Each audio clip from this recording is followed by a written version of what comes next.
Welcome to Kenton's videos. Enjoy the video. You'll start by powering the camera and opening the app, because wireless radios need stable power to negotiate a link. Once plugged in, launch the official app and grant Bluetooth and location permissions. Mobile OS needs those to scan nearby devices. Now put the camera into pairing mode by holding its button for about 5 to 10 seconds until the LED flashes blue.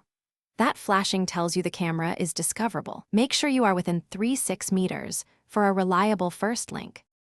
You'll now pair and, if needed, join the camera to your network. In the app, tap Scan and choose the camera name that matches its label. This prevents connecting to a neighbor's device. When a PIN or pairing code appears, type it carefully or confirm the code shown on both devices. That authenticates the link. If the camera supports Wi-Fi bridging, the app will ask for your SSID and password.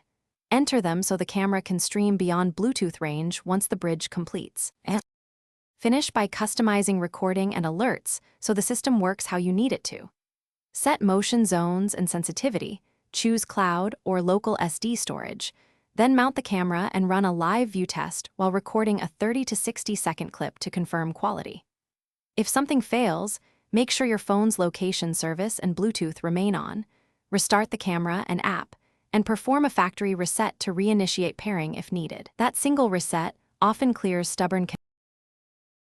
Thanks for watching. Consider subscribing if we helped you.